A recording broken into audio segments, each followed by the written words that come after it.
Добредошли во ново издание на Политиканти. Ја право да ви кажам, знам дека е сезона 4, ама која епизода е поима немам, а мислам дека и мојот колега Јас сум Боријан Јовановски, може и сезоната да е погрешен. Како и да е, ви благодарам што не следите. Има многу убави реакции Сашо на нашиот подкаст. Јас сум многу задоволен и тоа е една стварно квалитетна публика од различна возраст, но како и да е. Боријан, види сега да бидам искрен, не се опираат многу луѓе и така натаму, ние сигурно не сме од најгледаните подкасти. Мислам Инфомакс и некои други растурат и така натаму. Меѓутоа види просекот од прилика по епизода е негде меѓу 20 и 30.000. Ја да си ме прашал у животу дали нешто да кажам за 30.000, немам. Па знае да отиде и над 50 понекојаш, ама сакам да кажам. Би било важно е квалитетот на публика. Се разбира. Само да кажеме и ова, бидејќи почнуваме и така, оваа епизода ја снимаме во среда попладне. Ќе имаме и гостин после нашиот редовен 15 на минути разговор и така, многу уважен гостин, а ќе емитуваме веројатно во четврток.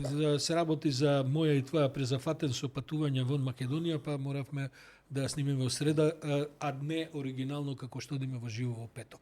Але ова имаме една тема, ова пред да почнеме со гостинот. Види, сакам да ти се извинам за... Да ми се извиниш? За два пати мои обиди да те критикувам за твојот став кон Трамп. Не. И сепак си го право. Види, јас само чекам за едно месец дена, ќе свикам пресконференција која ќе побарам ВМРО официјално да ми се извини, бидејќи за се сум право по тоа прашање. Види, Боријан, вреди да поразговараме за тоа, повеќе ако сакаш, можам ја, можеш и ти да почнеш, бидејќи навистина ова сега доаѓа во еден момент некои драматични работи се случуваат. Не, мислам, ова е можеби онака turning point, моментот кога Европа ќе мора да свати, да прифати дека Трамп не може да биде партнер. И да прекинат со сите обиди да бидат кон него благодарни, да му се постилаат и така натаму. Точно е дека, дели, особено на ниво на разузнавање и авиација, тука тие проблеми уште по Европа ги нема решено, не може да функционира тој поодбранбен систем без американско учество, но мора да направат све за да зборува за Украина. Не само за Украина, Сашо, зборувам за воопшто за една за перспектива, бидејќи ако по Трамп го имаме што го вика Силјановска DJ Венс, тоа е дополнително се комплицираат тие односи и добро е, може како во секое лошо и добро. Европа ќе мора да застане стварно на своји нозе. Вчера читав еден твит на Расмусен, поранешниот генерален секретар на НАТО, кој вика ова е крајно време да си преземе се што треба за да изоситиме интересите и за да некако гаранции да обезбедиме за некаква перспектива на безбедност и стабилност на Европа со оглед на све што прави Русија. И видиш како се развиваат работите, овој мировен план. Сега не знам, може да идеме и некои точки да споменеме од него кои се стварно онака звучат тотално абсурдно. Не знам дали ги слушаш Алистер и Рори пред последното издание на подкастот, таму има мафијашки елементи во делот, например, Русија, фондовите на Русија кои се замрзнати во Европа 180 милиарди и плюс 100 милиарди да даде Европа и за обнова на Украина, ама тие пари 50% да ги операционализира Америка и 50% од профитот што ќе се прави да го зема Америка. Тоа е на ништо не личи. А да не навлегуваме сега во овие други делови безбедности, кај што нема скоро никакви гаранции. Има it is expected дека нема Русија да напаѓа понатаму Украина или било кого во Европа. И конечно доаѓаме и до ова на Витков преписката која вчера ја провалија, што е многу интересно, кај што се гледа апла, што би се рекло вака, колоквијално, дека станува збор за практично една варијанта на руска една опција за која на Трамп му се потребни некаков профит да извади и, како што вика Витков, да му изразат благодарност на Трамп за неговите напори, значи неговото его, ако може, и бизнисот да биде задоволено, и тука се исцрпува целиот интерес кој е негов, кој се разбира е ништо во споредба со геополитичкиот и безбедносен предизвик во кој се наоѓа и цела Европа. Ја би тргнал малку во еден рикверц пред да стигнем на овој последниот огромен скандал за кој што ти добро говориш и така. Трамп веројатно имаше најлошата недела последниве 10 дена во овој вториот мандат. Му се случија разни катастрофи. Прво, после губењето на изборите, кои што беа меѓу другото и за Њу Јорк и така натаму, но не само таму. Значи, ги прегазија, демократите ги прегазија републиканците толку убедливо колку што историја у некои од тие гласања. Не се тоа гласања за Конгрес, тоа се гласања за гувернери, за градоначалници, за судии во судови, таму, знаеш како е, таму има, имат и тоа. Второ, Мејджори Тейлор Грин, значи едно од најрадикалните мага конгресменки, си поднесе оставка предвадена, бидејќи Трамп ја нарече Мејджори Терор Грин, бидејќи таа е шокирана од ова што се случува со педофилската мрежа во која Епштейн, во која што Трамп е, и не само Трамп, но Трамп е особено загавен и направи се за да тие материјали не се објават, за да доживее Конгресот и Сенатот, речиси 100%, само еден конгрес, значи и републиканци, демократи гласаа за објавување. Сега тоа е долга приказка, мислам дека ќе направат се. Ќе направат се што можат и кој знае што прават овие 30 дни така натаму. Му паднаа тужбите кој што ги водеше против Джеймс Колми и против другава Джеймс Латиша Джеймс, кој што е јавната обвинителка на Њу Јорк, за да им се одмазди за тоа што они го правеа во неговите случаи така натаму, му паднаа на суд. И тоа судијата федерален кој што досуди реч, тоа прво паднаа затоа што обвинителката, бидејќи никој во Департментот за правда на Америка не ќеше да се нафати обвинителите да го застапуваат случајот.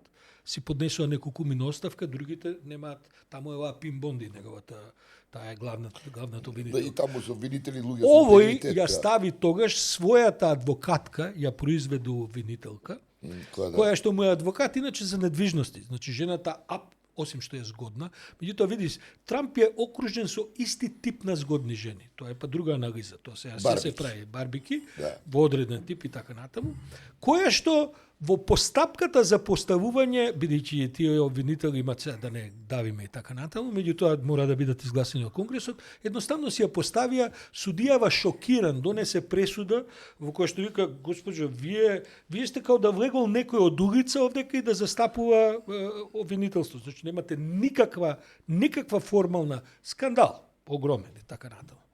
Потоа, види, во последните 10 дена, значи тоа на интернет веќе се достапни така. Врвни психијатри и не само психијатри веќе констатираат за едно ментално опаѓање Трамп со загрижувачки елементи. Трамп никогаш не бил вешт да сврзе цели реченици, но човекот се губи веќе во секој јавен настап, има сериозни проблеми. Упатуваат врвни психијатри, ве молам тие што се заинтересирани, ги има колку сакате на интернет, дека се работи за почетни облици на деменција која веќе е во напредна фаза. Он направи 2 MRI, тоа се овие скенови така натаму, не кажуваат зашто се направени, а сите овие америчките претставители еднаш годишно мораат да ги направат. И треба да се објави. Да, а овие вонедно направија после 6 месеци 2 пати го вратија, 2 пати не кажуваат зашто е. Сите се сомневаат дека е точно ова, бидејќи снимки на главата за да видат што е и така натаму. Настрана што овој целиот план за Израел, за Газа и така, тоа се распаѓа по сите основи, откако он прогласи победа и така натаму, ова дека ќе прави таму Азурна обала, сите тие планови, се тоа е веќе распаднато. И сега му доаѓа ова за што ти говориш за мировниот план од 28 точки. Пред, ако сакаш, во серијата за која говориш, за да преминеме после на планот од 28 точки,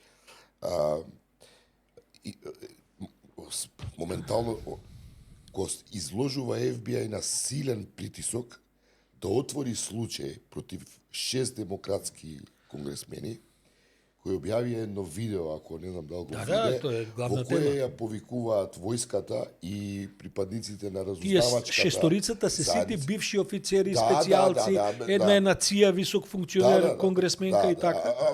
Пилот е едниот, овој главниот. Тој не е само пилот, да. тој е космонаут, прочуен. Од пилот е космонаут. Кај што повикуваат дека армијата и разузнавачката заедница треба да ги отфрлаат наредбите кои се противуставни.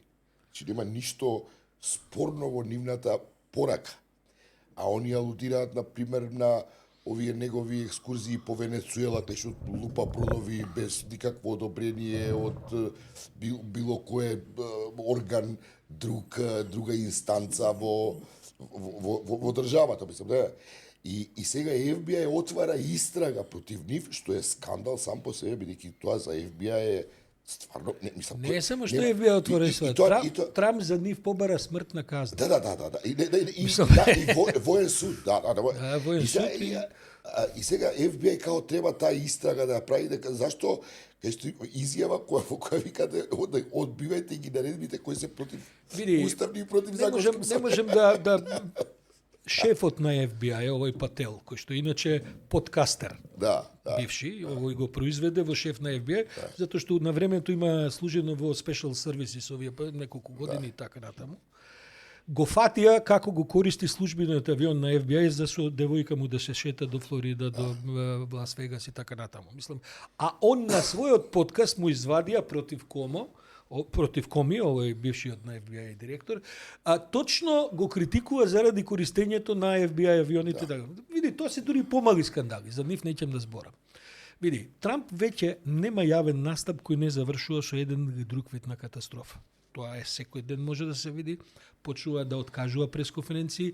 Види, Трамп во суштина политиката ја гледа низ телевизиски објектив. За него пресконференцијата е настан како апрентис, како неговото шоу, и он нема друг концепт, знаеш, овие дека он нешто теории, вакви, такви. Човекот апсолутно се движи во рамките на...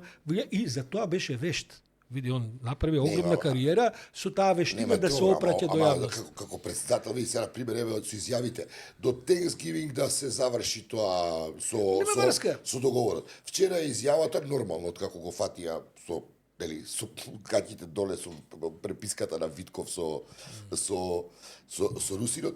Тоа као нема везе, не му е важно рокот. Он нема, просто не... Поголем е скандал. Само да објаснам за овие што тоа не го следат, не знам колку им е ова интересно и така натаму, дури не е ни битно. Белата куќа околу Трамп. Прво се води една скриена војна, ама тоа знаеш како во Америка веќе има внатрешни, тоа се течат информации, не можеш да ги сопреш. Значи, Марко Рубио, државниот секретар за министрот за надворешни работи, е во неверојатна кавка со овој Витков. Пошто Витков е еден тотален аматер, real estate другарче на Трамп, децата им прават милиарди, бијќи се заедно тие биткоините, кои иначе пропаѓаат и така натаму. Сега. Дикцијата, вордингот. Значи, Марко Рубио како државен секретар и он исто така вршител на должност, бидејќи овој го смени, е security advisor на Трамп. Значи, два огромни ресори. Он немал поима за планов. Како е планот настанат? Има еден регистриран како се тоа лобист, лобирањето во Америка е легално и така натаму. Кирил Димитриев, русин, кој што е супер богат, кој е директно човекот на Путин во Вашингтон, кој иначе на црни листи, се што треба, нели, и не само амерички и така натаму и така, но он му дава на Витков план од 28 точки. Сега тоа веќе е јасно, бидејќи меѓу другото Guardian објави анализа, дури англискиот јазик е превод на ChatGPT од руски. Мислам, синтаксата, сето тоа ги фатија.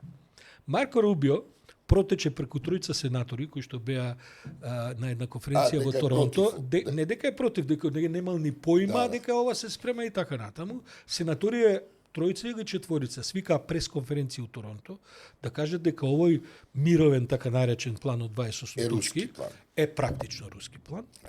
На што Марко Рубио после притисоци рече не, јас сепак тоа е првични се тоа некој размислување што сме ги имале пред месеци почна се повлекува, но тече на сите страни, бидејќи војната помеѓу Марко Рубио кој има претседателски амбиции, J.D. Венс кој има претседателски амбиции и цела една таа бизнис групација, корупцијата е неверојатна. Ја дојдена до врв. И тоа се од тука натаму ќе биде само полошо. Тоа ќе биде проценките се дека инаку Трамп нема да заврши едната година како претседател, што од здравствени причини, што од тоа што веќе губи интерес за тоа. Сега планот. Твое мислење за за кој од каде, кој е изворот, од кај протекува сите протекуваат. Преписката на Витков со Русинот, пошто планот види сега да ти кажам што направија русите што направија. Значи протекувањето на планот го направија русите. Преку една своја мрежа, тоа е докажана руска мрежа на информативни средства, се вика Аксио, така мислам дека се викаше, го направија русите да ги стават пресвршен чин на американците. Значи овој Кирил Димитриев го протече планот. Без знаење на Витков. Они го пуштија ова. Планот од 28 точки, ова ти што го кажеш, што е премалку да се каже. Првата точка е дека се гарантира сувереноста на Украина. Од втората точка до 28 точка, целата сувереност се гази како багер да ја гаси. Значи, Украина нема право да има поише 100.000 војска, Украина нема право да стане членка на НАТО, Украина нема право да преговара за Европска унија. Мора да ги даде териториите кои уште русите не ги не освоила и не може да ги освои. Нема право ни европски весили да се присутни во Украина, се разбира. а руските може да се присутни во областите Лугански и Донецк кои ги добиваат. Иако не ги имаат освоено. Уште не ги имаат освоено. Значи, 28 точки се скандал по скандал. И сега, добро, на сите им е јасно дека тоа нема ништо. Да знаеш. Имаше измени заради интервенцијата на европејците, кои што за среќа се собраа во Јужна Африка, кај што беше G20, кај што Трамп не отиде. Па собрани во Јужна Африка испоставија промени на планот за да го демфуваат и да го направат колку толку прифатлив, но што е штосот? Штосот е што сега Зеленски вика да, ја го прифаќам планот. Путин неќе.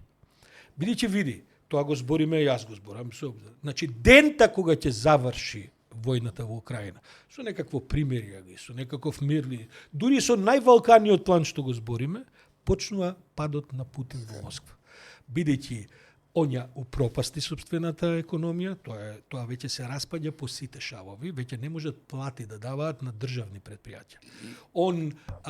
Таму веќе војската, јас понекогаш се шегувам, не може Лихтенштейн да го загрози, а не НАТО. 20.000 жртви неделно има. Значи, веќе над милион се жртвите на руска страна, многу имат и украинците. Да, се нормално дека имаат многу. Така што тој план беше осуден на неуспех, бидејќи Путин не сака да ја прекине војната. На Путин му е политички и животен интерес таа војна да трае, бидејќи на тој начин уште има шанса да ја држи. Еве ќе ти кажам еден податок. За идната година во буџетот на Русија има повеќе пари доделено за внатрешни безбедносни ресурси отколку за војската. Тоа значи дека Путин веќе се спрема за тоа што го чека. Види, ќе се вратат во Русија едно 500.000 луѓе, сите со демидж у главата, значи со некаква фабричка мана веќе, сите до заби наоружени, пола од нив криминалци, бидејќи нели ги регрутираа криминалците за тоа. Тоа има да биде сите видови на тешки криминали вака се пораснати у Русија. Па тока ќе се вратат дома овие. Па тоа фемициди ли сакаш, тоа сакаш ли масовни убиства, плячки, вака ќе оди. Русија тоа го доживеа еднаш после завршувањето на Афганистанската војна и со Чеченија. А ова е веројатно 5 до 10 пати пострашно од тие две војни. И Путин знае точно што го чека, тој распад не ќе има како да го, овие санкции го погребаа. и во таа смисла јас на Трамп му сипнувам капа. Види, Трамп не е против тоа да се реши војната. То како ќе ја реши ова што викаш прво за себе да има, за ова тоа друго. Ама он во принцип сака да дојде до крај на војната. Ама тоа како ја и ти која би сакала. 2 милиарди вие, страшно, а ја ќе го правам тие пари. Страшно, неверојатно.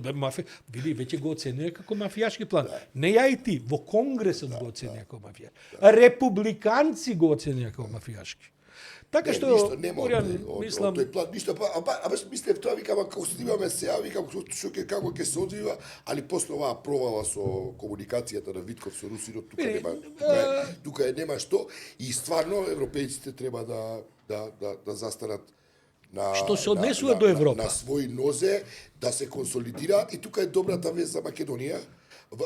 Звучи цинично бидејќи решавањето на Украина ги прекинува сите интереси на Европска унија, ќе го затворат проширувањето со Црна Гора и со Албанија и ЕНДЕ. Јас си кажам само уште една реченица, бидејќи треба и со гостина да продолжиме, и таа реченица можеби не ја кажувам ни прв пат.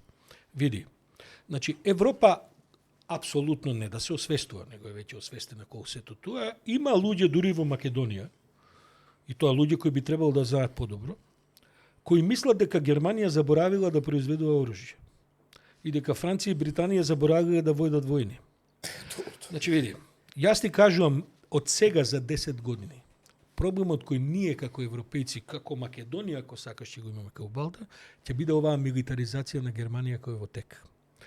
Бидејќи види, тоа е една многу озбилна земја, ги уклучија машините Rheinmetall, Крупови. Европската унија, Европската економска заедница беше направена за Rheinmetall да не произведува тенкови, туку да произведува мостови. И со одвоени 800 милиарди евра буџет Тоа е почетно 800 милиарди, тоа не се секира ќе стигне до неколку трилиони. Значи, второ, мислам дека главната цел на Путин, и со тоа завршувам, за тоа можеме наредните, всушност не е Украина само, туку е како да ја подели Германија.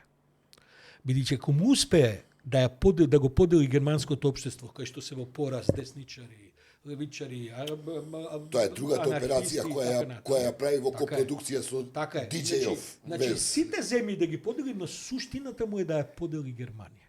И таму да нарасте десницата и потоа ќе го имаме овој проблем за кој што разговараме, бидејќи германското општество е општество кој има склонности кон милитаризација. Доаѓаат нови генерации. Еве една минута само ќе продолжиме, па макар и да биде подолго. 80 години од Нирнберг судењето. BBC изведе едно интервју со синот на германскиот гувернер на Полска од 41 до 45-та, 6-та, кога е уапсено овој, кој беше обвинет во Нирнберг за 150.000 евреи, што заврши така натаму, кој е обесен во Нирнберг. Синот негов имал 7 години, феноменално интервју, BBC го објави пред 3-4 дена. Синот негов имал 7 години кога тоа се случувало и многу работи не разбрал, сега има 87, но животот го посвети за да докажува дека јавно кај што може дека татко му требал да биде обесен. Ја имам документарец за тоа, не си го гледам. Сакам да кажам. Со внукот на командантот на Аушвиц. Да, ова ми е сега поентата. Овој човек кој целиот живот го потрошил против фашистите, против тоа татко му што го правил и така натаму, он вели дека денешната Германија, особено помладите генерации, веќе се враќаат во рамките на тоа што своевремено Хитлер го нудеше како решение за... Да, се разбира, тоа не е мнозинството на германското општество, но ти гарантирам дека ако нешто Путин пропагандистички прави, тоа е да го засили цел... и не само во Германија. Полска исто така е проблем и така натаму. Така што сакам да кажам, Борјан, ние можеби ќе дочекаме едната година ова во Украина на некој начин да заврши, но приказната не е завршена, бидејќи нема друго што Русија да прави осем да разединува, да поларизира, да екстремира се што може да се. Добро, затоа ќе дочека Путин добрата вест да е падне. Тоа ќе конечно Европа ќе од незиниот комфор во кој е заспана не е веќе заспана. Имено, затоа дека добрата вест е што тоа ќе тикне малце да почне да мисли за себе и да пробиеме на гостина. Ама се залетавме, па ваѓа 20 минути зема. Наш гостин е почитуваниот професор на правниот факултет по кривично право Гордан Калеџиев. Професоре, добро дојдете. Добре да најдов. Мислам дека Фала за трпението што не истрпи Па да си... интересно ми беше, ја не пратам многу подкасти, ама мислам дека очигледно има потреба за повеќе информации врзани со меѓународната политика. Навистина, мислам дека нашите медиуми тоа веројатно намерно го ставаат под тепих и во втор план. али нема, точно дека малку има информации. А се случува еден земјотрес геополитички, реално. И не од сега, него. Да. Види, многу од нив и не разбираат. Да не ме разбереш погрешно. Добро, јас ма имам- тоа е процес, се учи. Помладите колеги, види, на меѓународно ниво особено придоа на копи-пейст. Значи, они ги попознаваат, најголем број од нив, ја не велам дека нема и добри така. Така што клучните медиуми десетина во Македонија кои што имаат влијание и така натаму, главно прават копи-пейст, при тоа многу често голтаат и копи-пейст од руската пропаганда. Видиш, па нашиот главен уплив ни е Србија во информација. А Србија е 90% руска пропаганда на овие теми. И сега, како да ти кажам, затоа сме изложени и се изложени јавноста на тоа што е изложено. Да се вратиме на темата поради која, на темите, односно, поради која професорот Калајджиев ни е гостин, предпоставувам дека и на јавност е јасно за што ќе говориме со професорот, со оглед и на неговата медиска експонираност на тие теми. Да почнеме, јас би почнал, бидејќи е актуелно, професоре, вие го имате тоа често, следам и на Фейсбук. Чекај сега, на вие ќе разговараме, од ја придов на ти, па сега ја немам проблем, мислам. ти. професоре. Добро. Пошто па вие се Тоа- знаете двајцата исто толку Да, долго колку да, ние што се да, знаеме, да. сега, да не.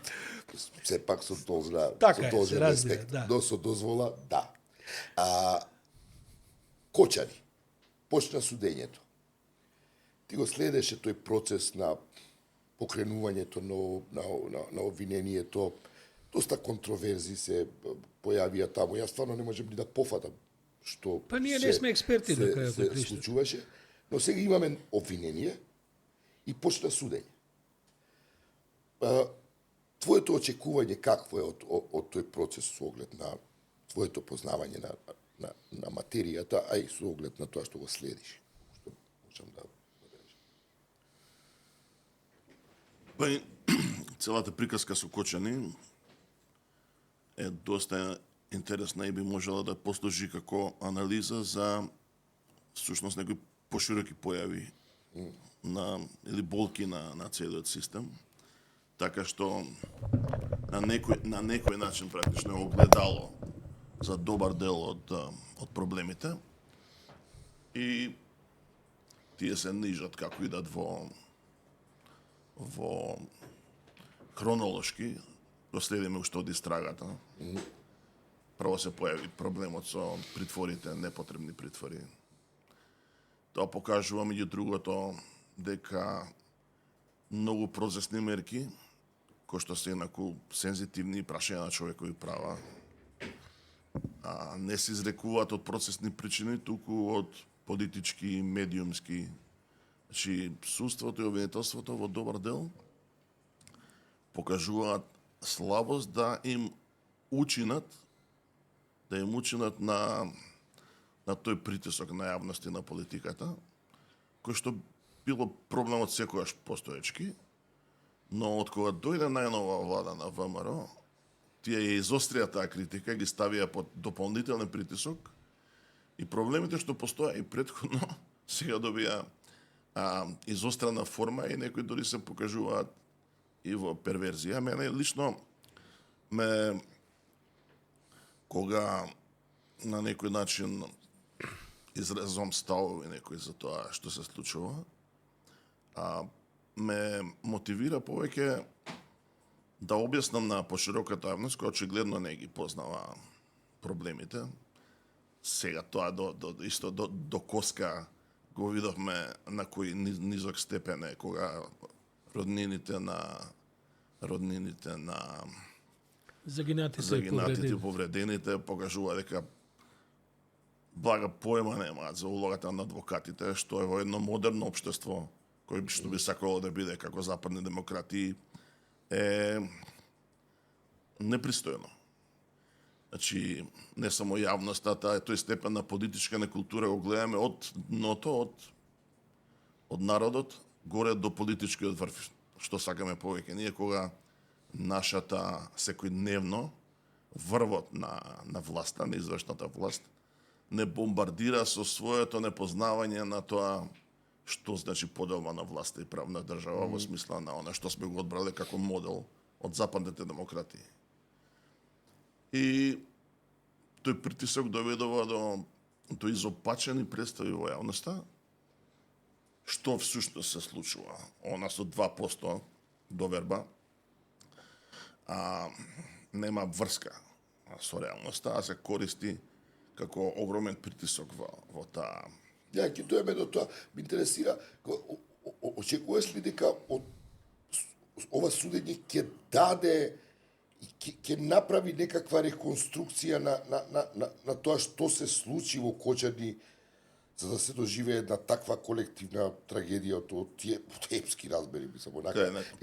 Што сега Дали ќе дознае кои што, каде, кои се грешките кои би требало да систем да излече потоа поуки за да ги коригира.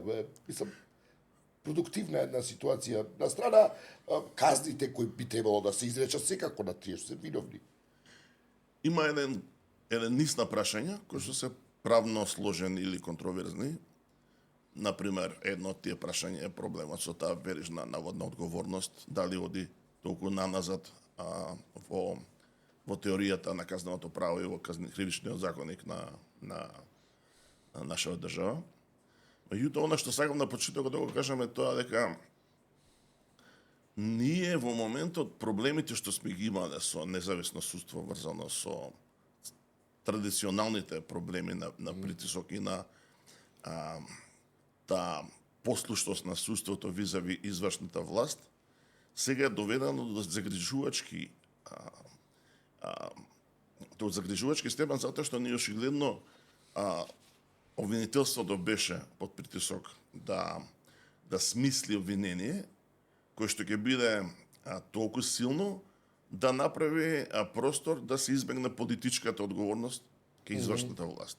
Значи, буквално алатка беа, лажно кривичното право се представува како некој базичен механизам кој што треба сега да ги реши сите проблеми во општеството. Ние стално кажуваме кривично казненото право е последен инструмент, има превентивни средства, па има политичка одговорност, граѓанска одговорност. Не може ние да ги решаваме проблемите со строги казни и со одговорност широка на секој се што. Системот едноставно тоа не може да го дигестира. Системот, кога гледате статистики назад, он си има една своја продност. 30.000 кривични дела годишно, од тие 10.000 се на судење, 90% се осудени.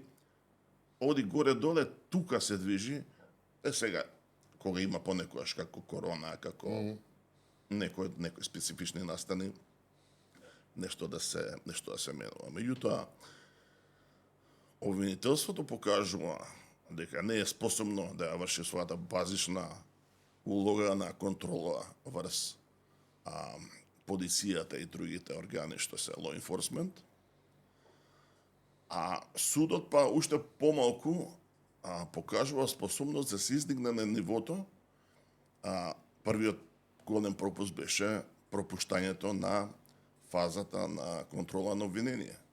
Во законот тоа е многу важна работа, за од аспект на фер судење, вие да не можете воопшто да отворите судски процес ако обвинението ви е проблематично, недокажано, неиздржано.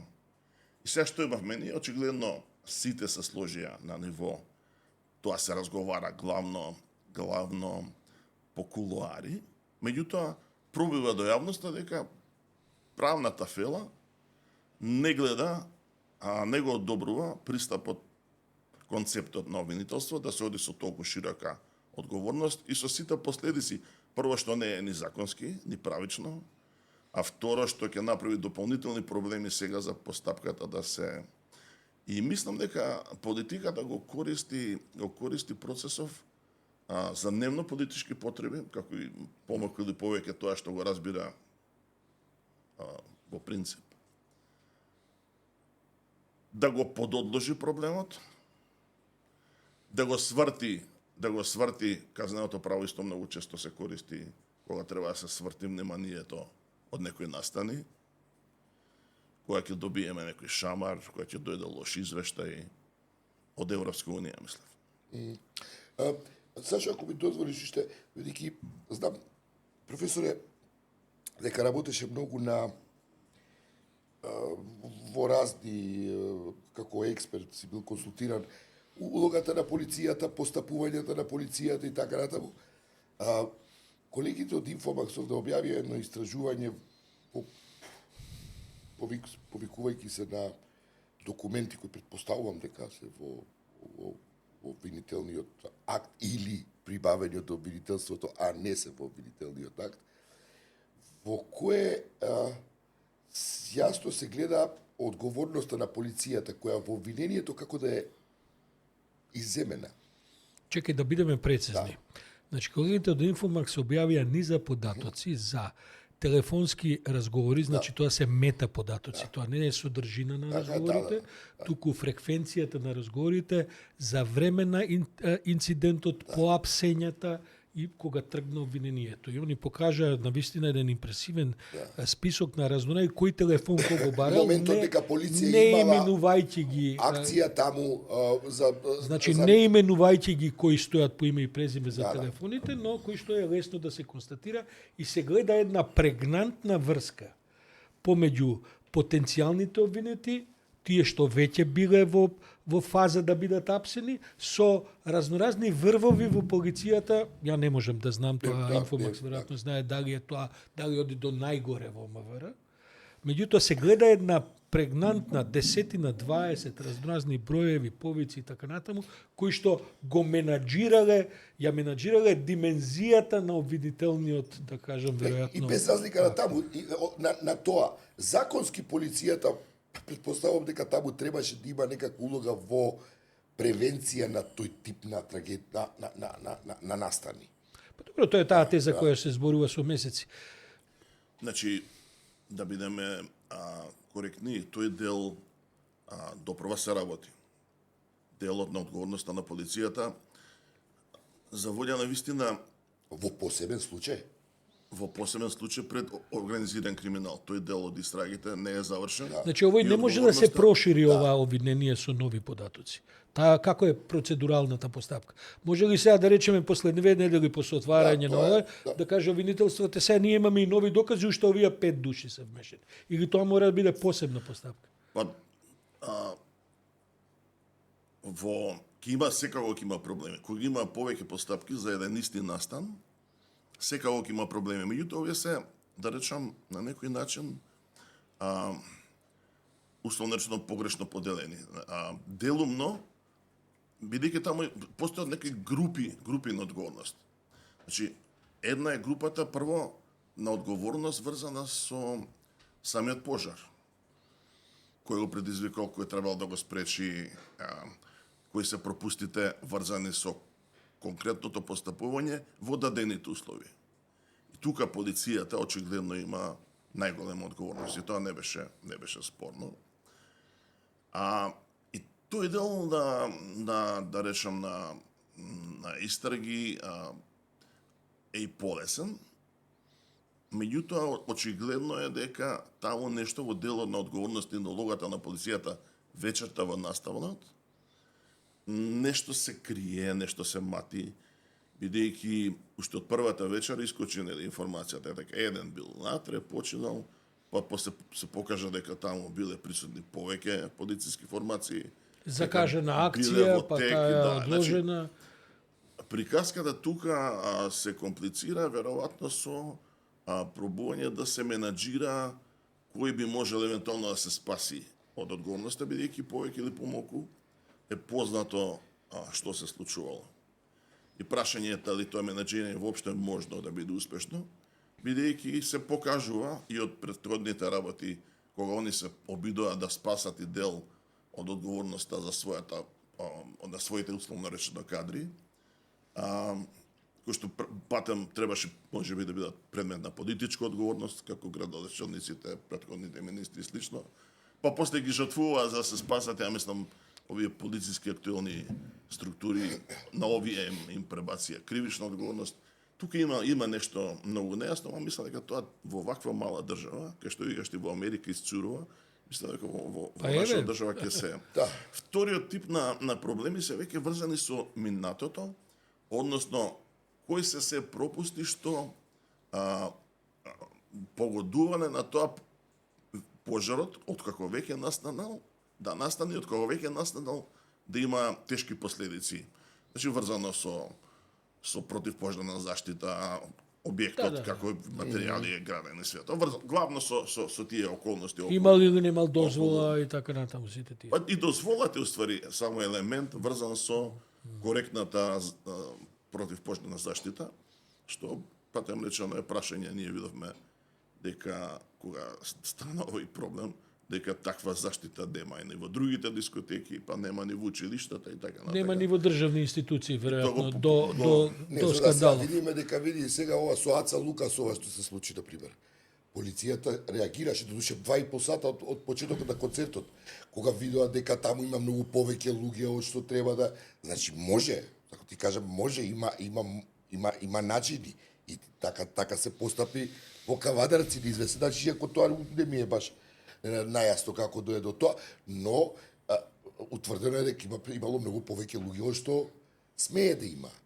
И како и да е, има механизми. Тој елемент е сигурно еден од главните за одговорноста на полицијата и на обезбедувањето. Ето тоа, да. Добро, ама Гордан, сега да бидам да го контекстуализирам разговорот во нашата стварност, ти мислиш дека може да на поинаков начин да екзистира? Бидејќи се случи во Кочани, може се случи во Скопје, во Кичево, во Охрид. Мислам дека тој тип на една општествено живење во низ од нерегуларности, луѓето го прифаќаат како нормално. Да се вратам сега, знаеш како, јас затоа и престанувам да говорам за овој тип на хистерии кога се корупција во прашање ова ти што велиш, перцепцијата за 2% одговорност нема врска со реалноста. Ние кога сме правели истражувања, дали мислите дека судството е корумпирано? 97% да. Дали вие сте имали искуство? 99% не.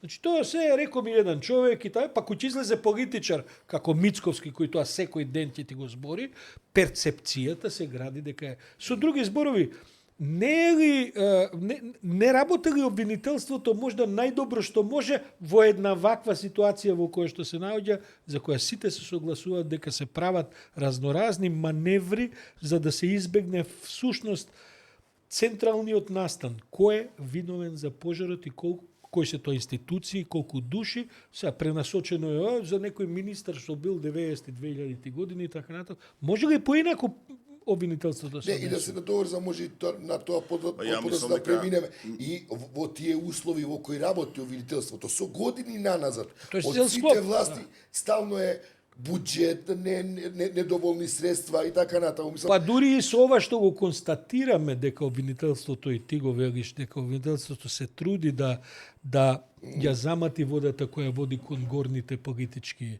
одговорности, велам политички, не мора да бидат правни. Мицковски излегува и вика не, па тој јавен обвинител вчера, денеска, кога? И ова усреда го снима. Не, тој јавен обвинител ги разочара, потврди во своето. Јас понатаму мислам. Значи, дури ни ова не помага на некаков јавен обвинител, ако имал идеја дека Тоа беше бедно за јавниот обвинител на начинот на кој што го искористија.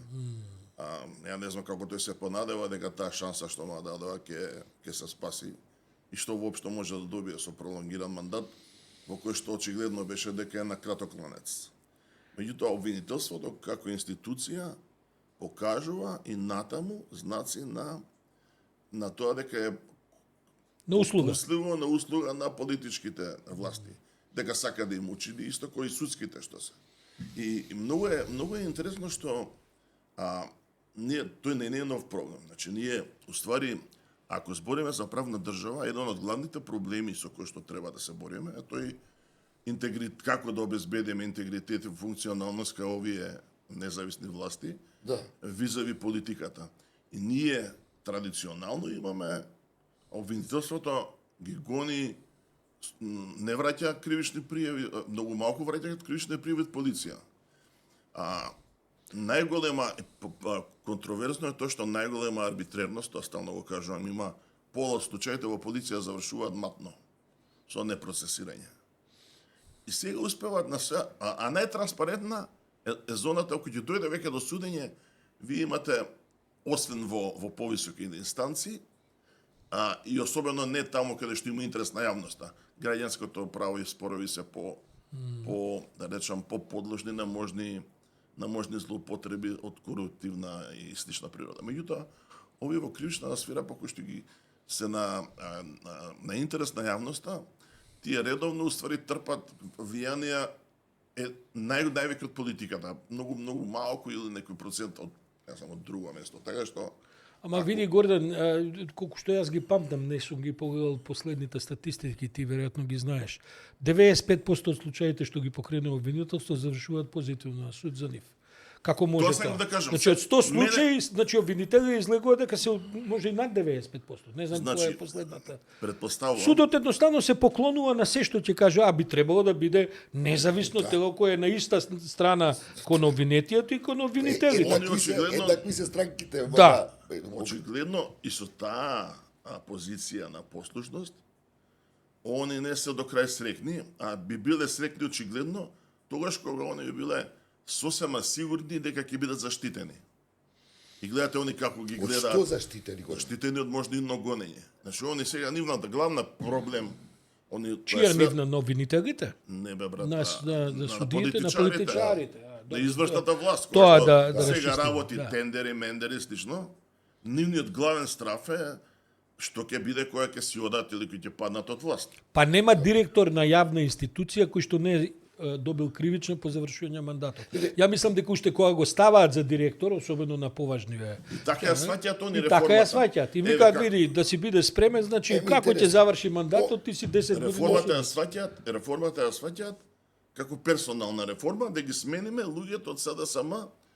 Значи од тие они што ги имаат, пошто они си ги препознаваат кај судиите, кои се нивни, кои не се нивни. И овие што не се нивни, за нив е подобро да ги тргнат. Колку повеќе ќе тргнат од тие, толку е за нив побезбедно. И така го гледат наводно обштествениот интерес низ лична призма на политички. Па има да спасува тоа. Гордан, мене стално ми било енигма, ми сам кога снимам во Сицилија за мафијата, таму мислам Борселино и Фалконе, тоа е на ниво на Богородица отприлика, мислам светости се и обвинителите и до денеска, мислам и интегритетот нивни, авторитетот кој го уживаат. Тука ако сум добро информиран, обвинителите ги имаат сите законски заштити да не бидат шуткани преку ноќ ваму и таму, разрешувани и така натаму. Ми се чини дека имаат и пристојни плати. Не е тоа проблем. Што е проблемот што не можат да си што не сакаат да ја прифатат реалната моќ која имаат за да се постават супериорно во однос на политичарите?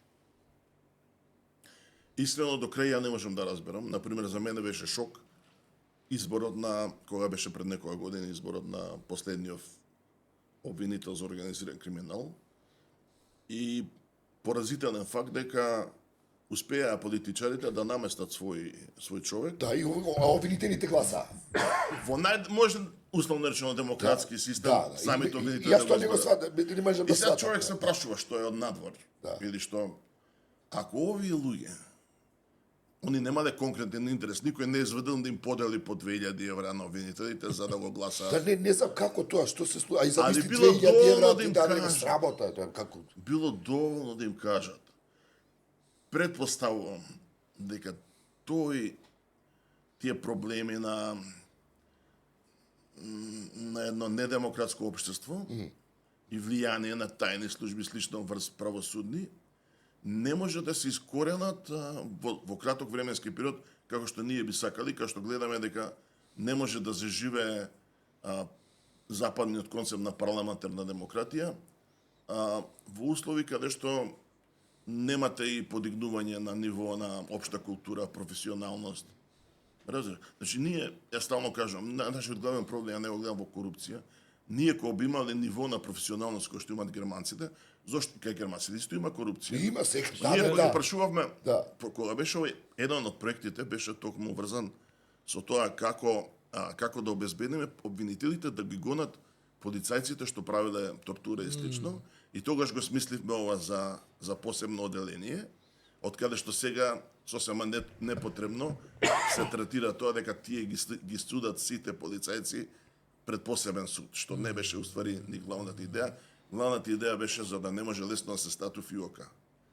И меѓу другото преку ОПСЕ бевме во неколку држави да имаме како е и ја лично бев во Германија со уште двајца и викаме кога ги прашуваме обвинителите таму што правите со случаите што се држат во фиока, ќе погнат не дека немаат они, нели, ама као случај во фиока, кој е тој проблем? Како што има проблем да им објаснат на норвежаните кои правеа реформа на кај што вадиме имотни листови во катастар за име, да им објаснат што се тоа дивоград. Значи потрошија не знам колку недели како дивоград би. Па така имаме 200.000. Таму си дел од овие проблеми за кои што збориме, кои што зошто не ни се наречем успешни реформите или слично, ова се што се нарекува реформски пакет и слично, тоа се све некои мали подобрувања на законите кои што не може да не ги погаѓаат суштинските проблеми. Значи, ние имаме суштинските проблеми се останати. Ние ден денеска се знае дека политичките партии, па дури у Македонија има еден дополнителен проблем, кај што врз правосудството има влијание и етничките поделби. Има некој договор, не знам од кога, каде што они си ги имаат на некоја маса, на некоја салфета, поделено местата по судовите. Кривичен еден, граѓански, местата во Врховен, председател на Врховен, апелација и така натаму. Овој омбудсман и така натака, дури пошироко, каде што однапред се знае на кого ќе му припадне поетникум. Значи, дури и надполитички е. Значи, не само што извршната власт и политиката наместо овие органи на самоуправа, што викаме, ние политиката ги критикува овие органи на самоуправа, кои што за волја на вистина не доживеа таков успех како што Западна Европа се надеваше и ги нудеше како концепт во новите демократии, бидејќи тие па немаа, беше малку чудно што немаа такви органи корен во западните демократии. Добро, покажу јаста демонстрација на интегритет и на обвинителите и на судството. Не мислиш дека политиката би ја ставила малку во тесно? Кога би ставиле многу јасно на знаење дека извршната власт нема основа да тоа баш така си ги дели тие места како, не знам, како партиски плен. Кај нас ни јавноста нема отпор на тоа. Значи јавноста ги прифаќа проблемот. Јавноста ги прифаќа овие работи како нормални, како тоа што викаш ти ние сме нормално, како што прифаќа како нормално дека иако сите реторички зборат против корупција, најголемно зло и слично, во суштина политичкиот систем е базиран на корупција, они така сваќаат политиката. Си вршат работа добиваме колачот ни следи и го поедноставуваат колачот до таа мера што мислат дека дел од колачот и судската. Гордан, како го оценуваш, имаш едно соопштение што мене лично ми изненади пријатно од судски совет и Врховен суд, мислам. Во смисла на тоа на укажување до да не се меша премиерот дека се меша во и дека властите се поделени, односно овие основни лекции што се за демократски системи, што е ми се чини дека е прв пат во историјата тој тип на добар дел од судиите и обвинителите се со интегритет и они меѓу себе нормално дека си дискутираат и се разговараат за овие работи и стално се критикува Сдруженијето на суди и Врховниот суд зашто никој не излегува да ги брани од овие безобразни напади на извршната власт, која што себе си, за да се спаси себе си, ги плюка овие и ги прави, и јавноста тоа го купува. Знаете, таа кампања е толку силна, посилна кампања, може да се сеќавам, што беше за оценување на Бранко Црвенковски, кога дојде Груевски на власт. Имаше секој ден Бранко транзиција, оние видеа специјални. Јас сега мислам да направиш истражување јавно мислење дека ќе речат дека владата многу сака да совлада корупцијата, само судството и обвинителството не го дозволуваат. Тоа е. Да, ама има еден друг проблем. Ти си премиер, тебе ти доаѓаат родителите на било кој еве сега Кочани, тебе ти доаѓаат у кабинет. Има ли таква моќ, кој било политичар, спец е премиер, да каже, слушайте, не ви адресата кај мене. Адресата ви, ако сакате да протестирате, да разговарате за случајот, кај обвинителството. Напротив, веќе и народот не очекува од обвинителството, не очекува од судот, очекува од власта. Да, тоа ти од Ватикан. И сега прашувам кој уопште маневарскиот простор, бидејќи Гордан види, направивме толку многу реформи во судството. Дури некои од тие реформи сега даваат резултат. Не им е лесно на власта да го сменат тој судија, да го сменат овој обвинител. Има процедури, може да им го кратат буџетот, да ги малтретираат јавно, да ги излагаат и така натаму, но и тоа не се покажува дека е недоволно.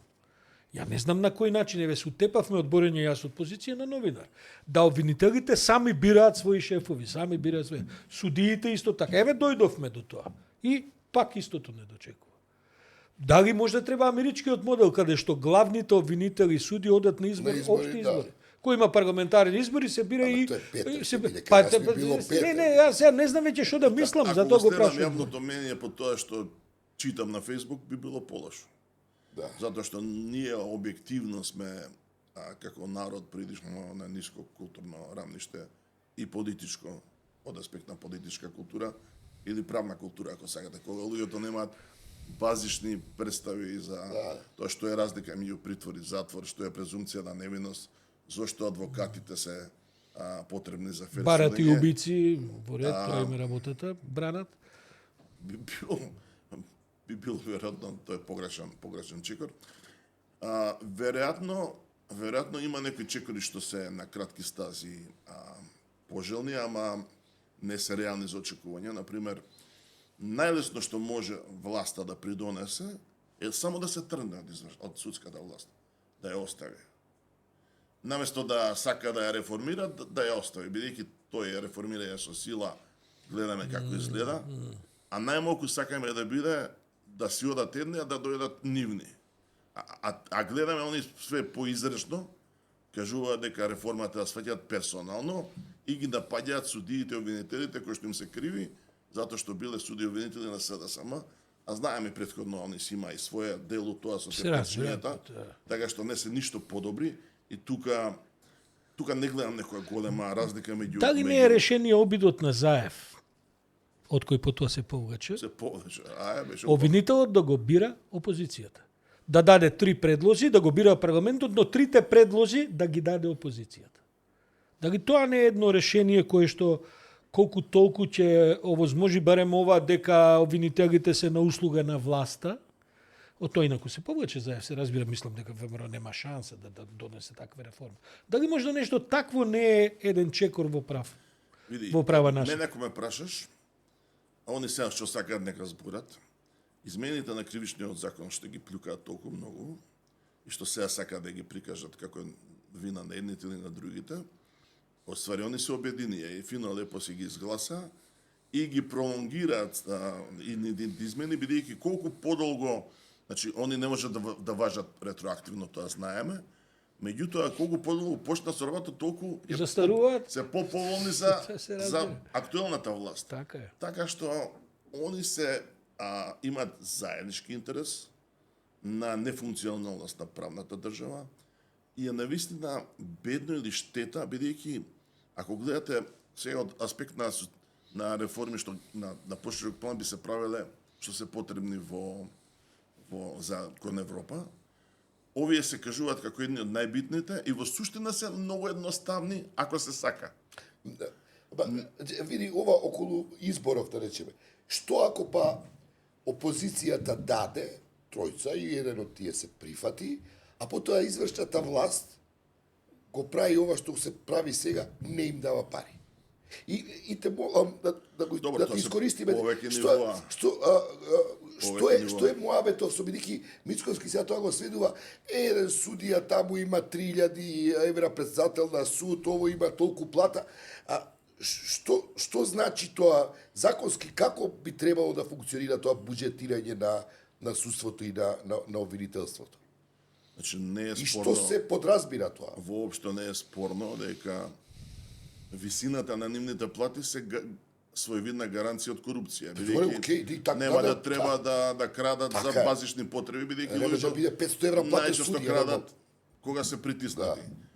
Тие што крадат може да крадат секако. И гледаме дека и најбогатите највише крадат, меѓутоа се смета дека тоа е еден од Окей, алатките. да.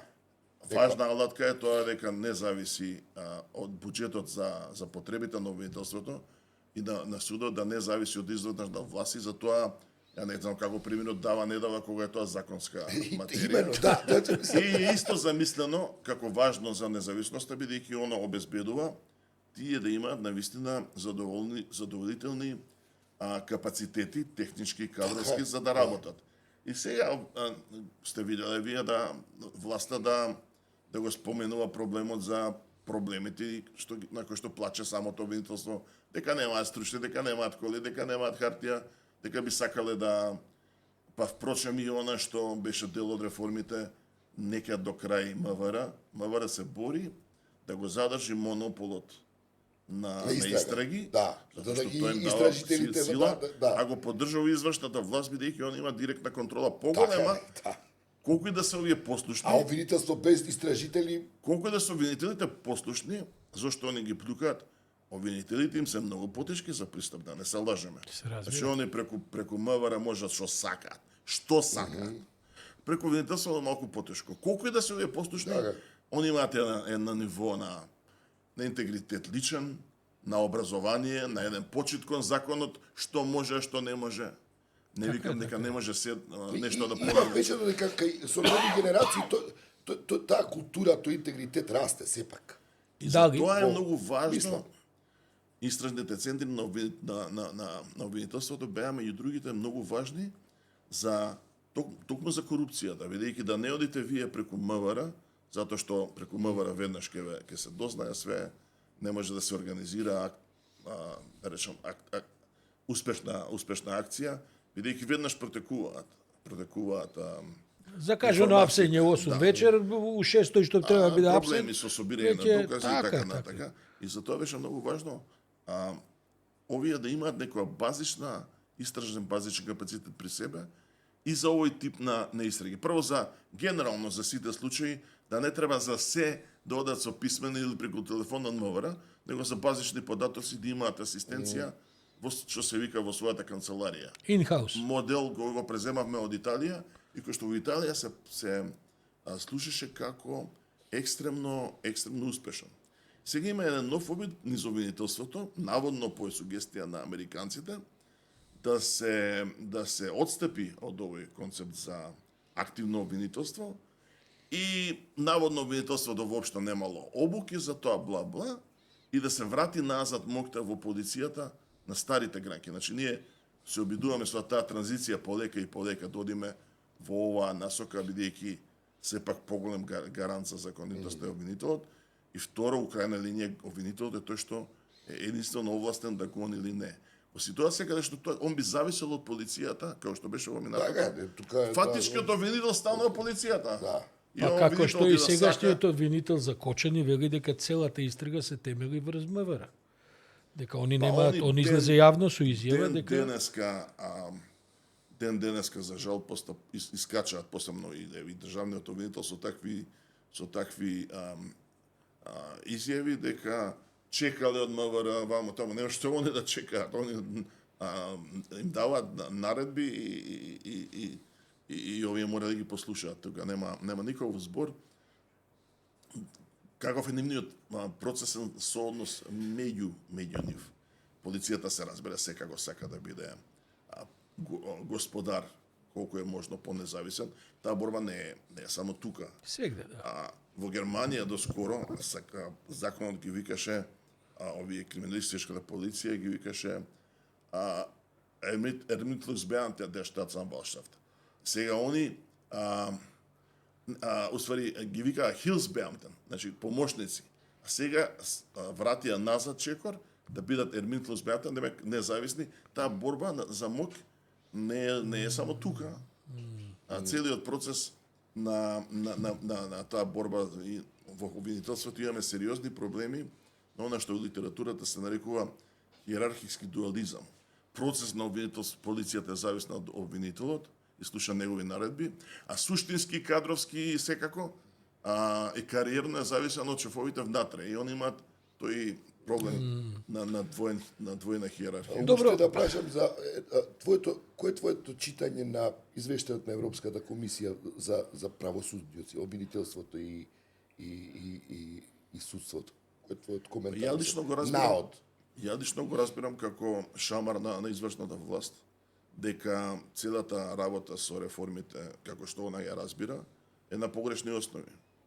Дека не може да води војна во државата против судиите и обвинителите, а наводно заради ефикасност со криминалот. Значи војната они треба да создадат услови на извршна оваа власт да се бори со криминалот. А не да се борат они место заедно да се борат со криминалот, они експлицитно им изјавуваат војна цело време на судиите. И ке јавноста создават и тој впечаток дека уствари корупцијата, леглото на корупцијата е во судството и обвинителството, што се разбира не е точно, напротив леглото е секојаш таму кај што се парите во извршната власт. И начинот на кој што тие особено ја разбираат политиката, а тоа е кога ќе дојдат на власт нешто да стаат под джепови. Со други зборови, Гордан, за да привршуваме, што викаше Никола Пашич, спасана нема, пропасти нечемо. Ќе пропаднеме? Што е твојата прогноза? Бидејќи ова трае веќе со децении. Стварно, после толку години, јас се лично знам. Кај мислиш дека ова ќе ова? Ти си децении веќе Сите ние. ангажиран ма не оне непосредно во институциите, реформа во овие институции, полицијата, обвинителство. Не ме вика веќе, не, персонално грата сум таму. Така, ама добро, но 20 години си бил, каде стварно, кои се твоите прогнози со сето искуство што го имаш? Доста бедно што ние имаме мал број на експерти.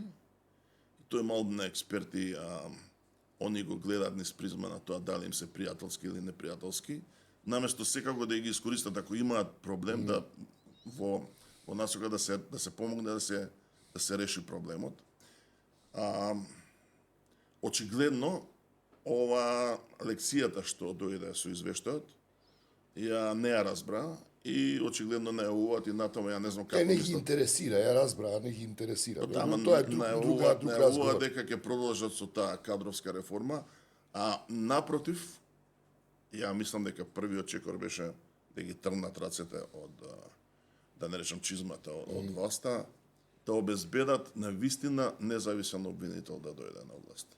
Они тоа ако би го покажале, они за себе би изградиле многу подобра позиција во општеството, бидејќи и јавноста веќе не е толку наивна.